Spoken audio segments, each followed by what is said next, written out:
Eccoci, benvenuti a questo focus di oggi, di cui ci occuperemo oggi proprio di turismo sostenibile. Cos'è il turismo sostenibile? Quello che tiene conto dell'inclusione, anche della consapevolezza e soprattutto tiene conto anche del rispetto dell'ambiente. Questo focus oggi vi proporremo una sorta di itinerario proprio alla scoperta di tutte quelle realtà che propongono proprio questo tipo di turismo. Un turismo che sicuramente ha anche risvolti positivi, non solo appunto per l'ambiente, quindi il patrimonio artistico e culturale della nostra terra, della Sicilia, ma ha anche un ritorno anche in termini di esperienze importanti e profonde per chi lo segue e comunque appunto partecipa a queste iniziative. Questo pomeriggio è con noi Salvo Balsamo, che è il vicepresidente delle Vie Francigene di Sicilia. Grazie per essere con noi, ora ci racconterà tanto di quello che si fa e anche delle vostre proposte. Un grazie anche a Francesca Vannini di Addio Pizzo Travel, che non vedo in questo momento, purtroppo, forse eccola collegata. Grazie per essere con noi e soprattutto anche per tutto quello che fa Dio Pizzo, non solo per i viaggi, il turismo, ma proprio per quello che invece è l'impegno, che ormai sono 20 anni, quest'anno avete festeggiato il 20° anno, per quello che è il riscatto di una terra, anche dal punto di vista appunto turistico, ne parleremo oggi, ma soprattutto per quanto riguarda il peso, il macigno appunto del pizzo, che purtroppo danneggia l'economia, danneggia le persone, insomma danneggia anche un tessuto sociale e culturale in modo ancora purtroppo anche troppo invadente. Partiamo da Salvo Balsamo, questi cammini, questa via Francigena in Sicilia e soprattutto questa proposta, no? Il cammino che cos'è? Un cammino, chi si mette in cammino, e lo siamo un po' tutti in realtà nella nostra vita, però quello di scegliere il cammino per trascorrere delle ore, delle giornate a contatto con la natura, con l'ambiente, con le persone, ma anche con la solitudine, perché spesso i cammini si affrontano anche in solitudine, no? È una ricerca che si fa anche per ritrovare un po' se stessi. Ecco, in questo momento di relax si possono scoprire tante cose. Ma innanzitutto, buonasera a tutti. Cammino, ognuno di noi ha la sua opinione e la sua esperienza col cammino. Personalmente cammino per me è stato un riscoprire la natura, un riscoprire la mia natura in mezzo alla natura.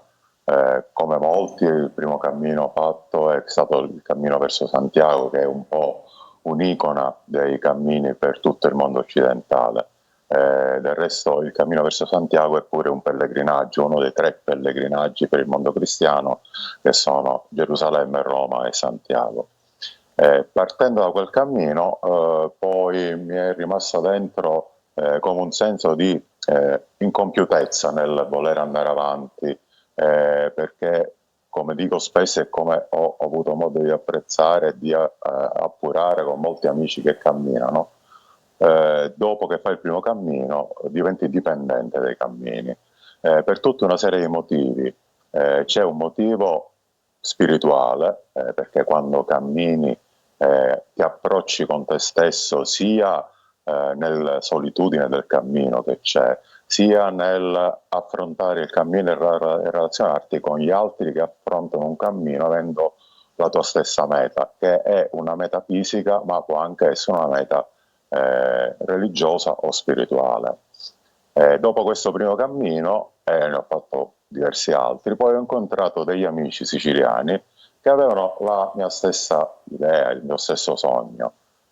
Esistono tanti cammini in Spagna molto frequentati, esistono tanti cammini in Italia molto famosi, ma perché non vedere se era possibile camminare anche in Sicilia? Ecco, in Sicilia ci sono quasi 1000 chilometri, vero? In Sicilia, percorribili, insomma, sì, questa, in mezzo ai campi, sì, sono attraverso quasi 1000 chilometri. Complessivamente sono tanti, quindi ci sono tantissime anche possibilità di sperimentare questo tipo Sì.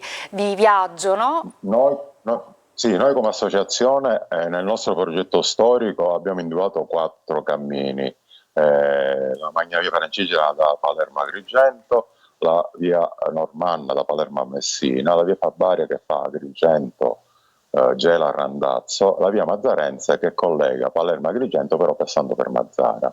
I primi 3 sono già attivi, ci sono tanti altri cammini in Sicilia, ma noi ci dedichiamo a questi 3 che con le varie diramazioni che nel tempo abbiamo strutturato coprono oltre 1000 chilometri di cammino. Senta, E si va chi è che può fare il cammino? Perché solitamente si dice il cammino però è per esperti, per chi è allenato, ma in realtà invece è proprio veramente a misura d'uomo, nel senso che ognuno si può ritagliare un suo cammino in base anche alle proprie capacità, alla possibilità fisica, insomma.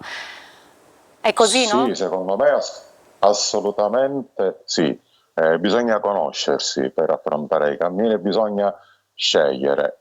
Come dicevo prima, sia in Sicilia che in Italia che negli altri paesi europei ci sono tantissimi cammini e sono percorribili da qualsiasi persona che abbia la conoscenza dei propri limiti. Perché ci sono dei cammini abbastanza impegnativi. I cammini siciliani sono mediamente impegnativi perché che uno possa pensare la Sicilia è comunque terra di montagne, quindi con continui saliscendi e affrontare 20 km con dei saliscendi può essere impegnativo.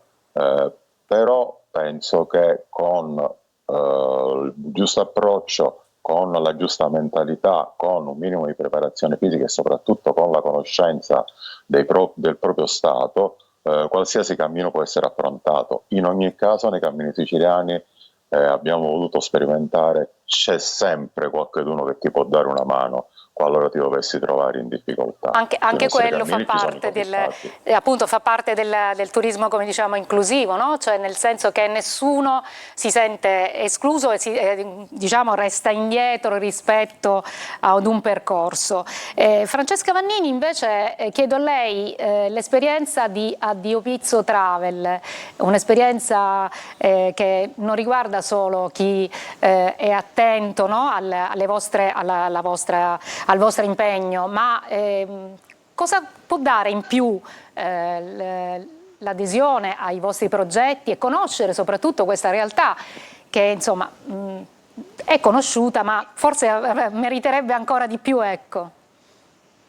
Sì, l'attività di Addio Pizzo Travel nasce storicamente legata al movimento Addio Pizzo, quindi chi si approccia a noi in prima battuta si aspetta dei percorsi che abbiano a che fare certamente con i temi della cittadinanza attiva, della legalità, dell'antimafia, quindi tour che tocchino non soltanto luoghi ma incontrino anche persone impegnate su queste tematiche, e questo lo facciamo sia per un obiettivo di tipo di sostenibilità economica, perché vogliamo che chi viaggia in Sicilia finanzi un circuito economico pulito e responsabile attraverso appunto il ricorso come fornitori alle imprese che aderiscono al circuito di Addio Pizzo, di Libera e di altre reti etiche della Sicilia.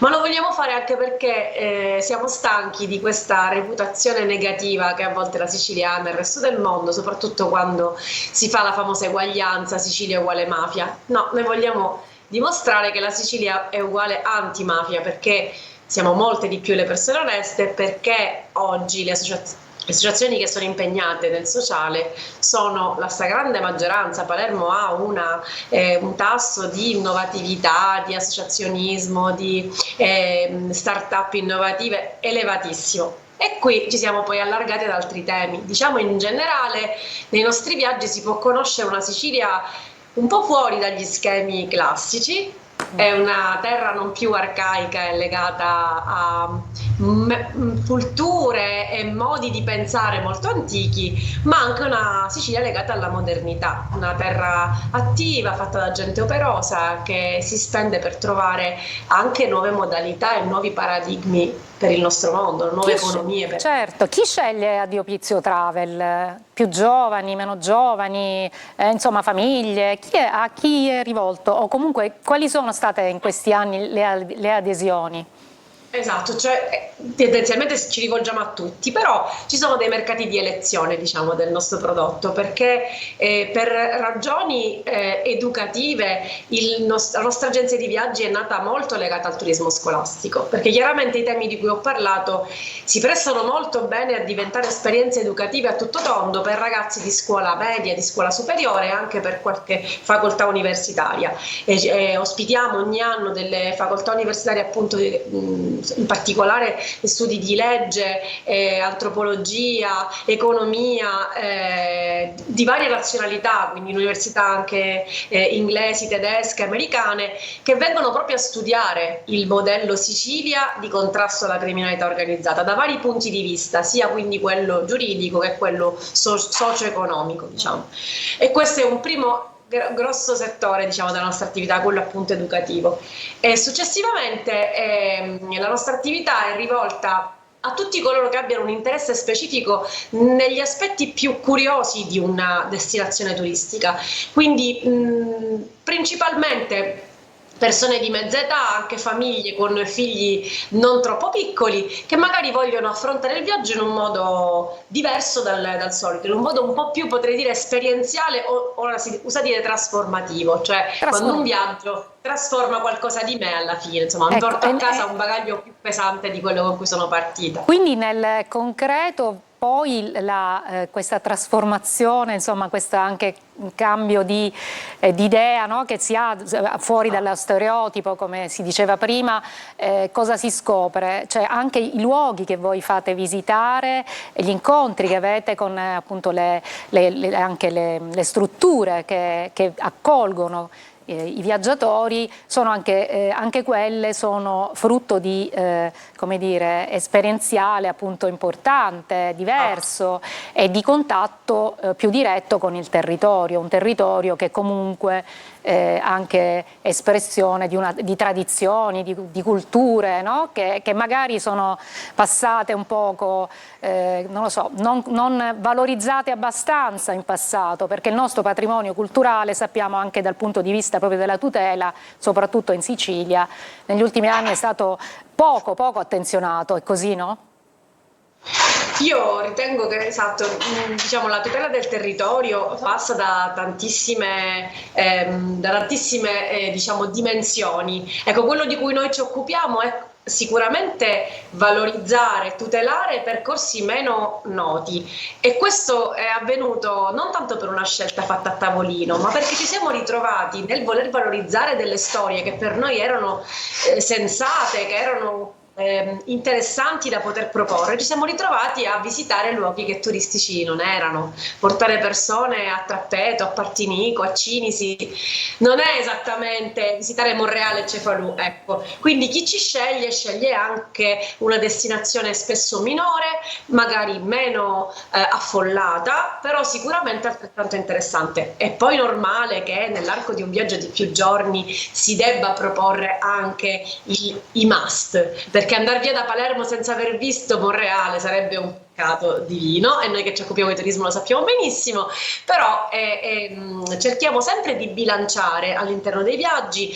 cose un po' più mainstream, come si suol dire, e destinazioni invece minori, e cose che esprimano la nostra straordinaria, immensa cultura e patrimonio storico, artistico e naturalistico, ma anche cose un po' più così off, qualcosa che appunto non entrerebbe magari nelle guide turistiche principali. E poi tra l'altro anche le cose, diciamo, più tradizionali, o comunque quelle più viste e gettonate dal turismo, insomma quello classico, si possono anche guardare con occhi differenti, scoprire anche appunto aspetti che magari sono meno pubblicizzati, ma che in realtà appunto la nostra bellezza, anche la peculiarità, no, dei luoghi che visitiamo possono anche offrire anche questo. Devo dire peraltro in questo questo senso che il nostro itinerario giornaliero più richiesto è un tour che attraversa il centro storico di Palermo, quindi esattamente le stesse zone che normalmente si visitano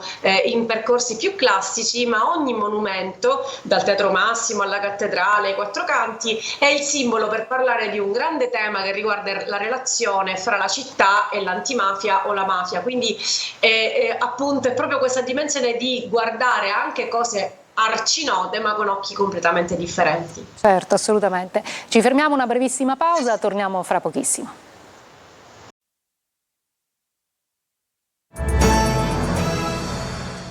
Eccoci, ci occupiamo oggi di turismo sostenibile e vi raccontiamo una bellissima avventura, quella del parco avventura appunto inclusivo che è nato a Catania, e abbiamo al telefono Agostino Sella, che è presidente della Don Bosco 2000.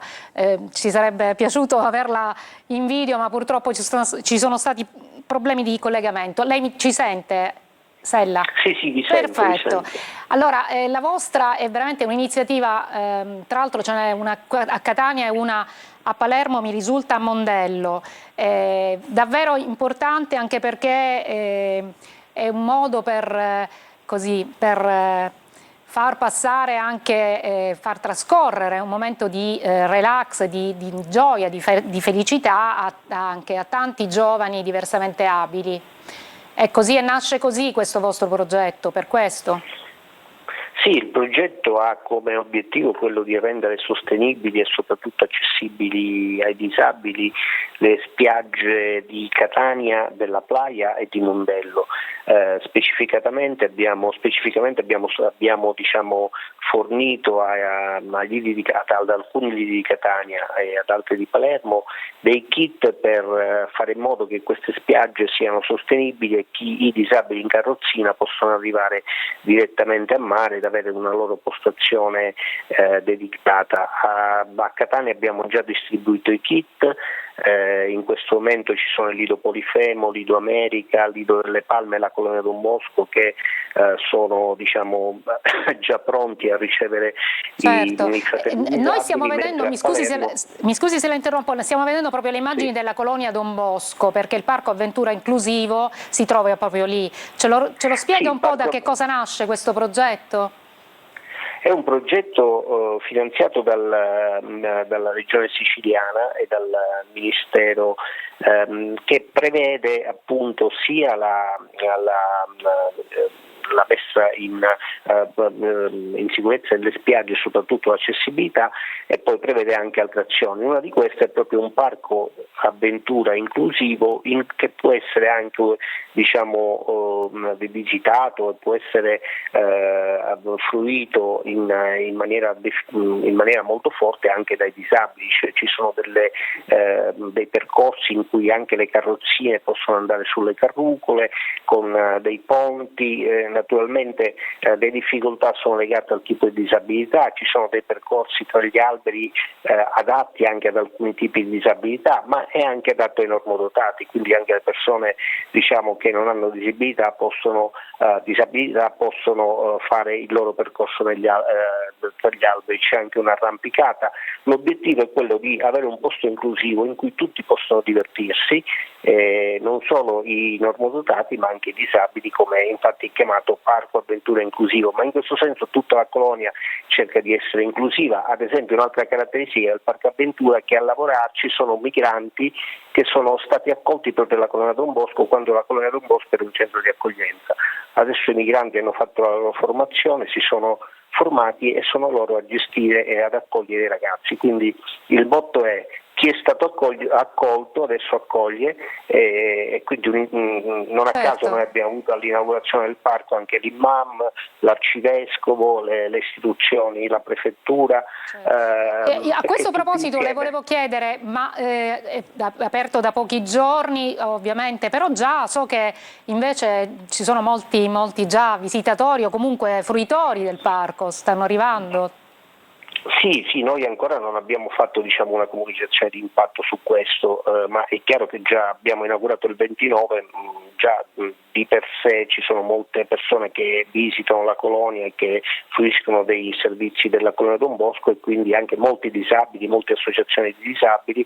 All'interno del progetto Tourability, peraltro, sono previste anche una serie di laboratori di tirocini formativi per ragazzi con disabilità, che durante tutta la stagione estiva si misureranno anche con attività lavorative vere e proprie, e quindi in questo ambito non è difficile fare una cittadella della diversità, dove tutte le diversità stanno insieme e vivono con lo scopo di vivere insieme all'altro, è nero, è bianco, è disabile, l'obiettivo è quello di sentirci tutti allo stesso modo protagonisti della nostra vita. Assolutamente. Le chiedevo questo, il parco aperto ovviamente sarà aperto nel periodo estivo, ma continuerà anche negli altri periodi dell'anno? Resterà aperto per la fruizione?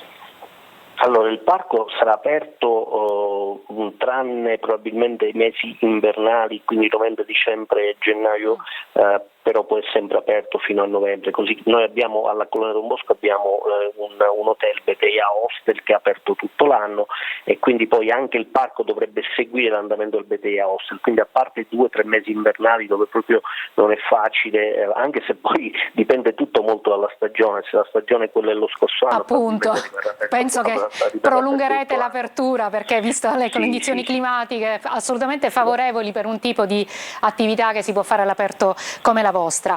Ma poi alla colonia c'è sia la possibilità di andare al Parco Avventura che la possibilità di andare a mare. Assolutamente, certo. Quindi, volevo invece sentire Salvo Balsamo, il cammino è legato a una stagione o proprio invece il cammino si può praticare o comunque affrontare tutte le stagioni dell'anno, soprattutto poi in Sicilia? In Sicilia diciamo che tutto l'anno o quasi si può camminare. Come dice qualche persona esperta di cammini che non sono io, non esiste bel tempo o brutto tempo, esiste la buona attrezzatura e la testa che ragiona. Mi spiego meglio: da noi sappiamo, anche se passiamo dalle regioni interne della Sicilia, che nei punti estremi dell'anno, cioè inverno e estate, può avere delle notevoli difficoltà, perché in estate all'interno della Sicilia sappiamo che andiamo ben sopra i 40 gradi di giorno, e d'inverno, visto che passiamo per i monti, potremmo e avremmo neve. Comunque con una testa funzionante, con un buono stato fisico e con una buona attrezzatura è assolutamente affrontabile in tutte le stagioni. Non è consigliabile per tutti, perché ci vuole bravura a camminare sia col caldo estremo sia col freddo e brutto tempo. Infatti il periodo che in Sicilia è più pieno di camminatori è primavera e autunno. È anche il periodo in cui la natura dà il meglio di sé. Certo, assolutamente. All'interno della Sicilia le fioriture, la natura veramente esplode in tutta la sua bellezza in primavera, e in autunno si mantiene. Cioè, si attraversano anche piccoli centri abitati, ovviamente nel cammino, nel percorso c'è sicuramente, no? Qual è la risposta di chi poi vede passare questi viandanti? Insomma, c'è un ritorno, non lo so, un'accoglienza anche, no? Perché una cosa tipica, per esempio, io mi riferisco a Santiago, appunto so di questo tipo anche di vicinanza, no? Delle persone che si incontrano poi in questi piccoli centri. Sì, allora è un processo lungo, che però in Sicilia secondo me è facilitato dall'essere noi siciliani di un certo tipo. Quando abbiamo cominciato a camminare io con gli altri amici dell'associazione per fare gli apripista, per controllare i sentieri, per vedere la fattibilità del percorso, le persone ci prendevano per persone strane, perché vedere persone che camminavano all'interno della Sicilia su sentieri non battuti con lo zaino in spalla era strano. Non mi nascondo che i primi tempi, con i primi pellegrini che sono passati sui nostri cammini, sul primo in particolare, che è la Magna Via, che è il primo che abbiamo inaugurato nel 2017, le persone guardavano un poco strane. Ora sui percorsi, man mano che si va avanti col tempo, le persone sono riconosciute anche fuori dai centri abitati. Nei centri abitati ci sono le accoglienze. Il nostro lavoro è stato anche quello di convenzionare una serie di strutture strutture all'interno dei piccoli centri abitati che attraversiamo, che possono dare accoglienza con uno standard minimo. Quando abbiamo iniziato noi in alcuni paesi che attraversiamo non c'era un posto letto, ora in quegli stessi paesi ci sono. Quindi 40, c'è questa apertura, 50, insomma si sta creando anche questa cultura dell'accoglienza anche per appunto i pellegrini, no? Quelli che si chiamano pellegrini, quelli che camminano. Speriamo anche in Sicilia. Veniamo riconosciuti. Infatti. Come pellegrino è un termine latino, vuol dire essere al di fuori della propria città. Vuol dire uomo in terra straniera, quello è il termine. Infatti. Spero significhi pellegrino. Francesca Vannini, io invece le chiedo ora insomma è la stagione estiva, quindi anche un piccolo spot, no? per anche accogliere o anche incuriosire chi magari fosse interessato a partecipare ai vostri progetti. La novità di quest'anno è l'apertura a Capaci, nei locali dell'ex stazione del paese, di un museo multimediale che ricostruisce attraverso i visori, quindi la realtà virtuale, i momenti subito dopo il 23 maggio 92, quindi quel momento terribile, però attraverso filmati dell'epoca, quindi facendoci camminare all'interno di un periodo che non esiste più. Quindi è la possibilità unica di poter rivivere un momento che per la nostra generazione è stato emotivamente molto forte e che ha creato in noi una reazione davvero importante dal punto di vista anche dell'attivismo, perché gran parte di noi sono attivisti oggi anche grazie a quei momenti che sono stati terribili ma hanno lasciato qualcosa di positivo nella collettività, e quindi a partire da questo abbiamo creato appunto uno spazio culturale, un museo, ospitiamo anche la 120ª libreria Feltrinelli d'Italia all'interno dello spazio, quindi se volete venirci a trovare a Capaci, che è anche località di mare, Ecco, quindi che ricordiamolo, che perché così si può abbinare. È, diciamo, una possibilità di passare il pomeriggio in modo differente. Bene, grazie. Grazie a Salvo Balsamo e a Agostino Sella, che ancora spero sia collegato al telefono, e Francesca Vannini. Grazie a voi che ci avete seguito e alla prossima.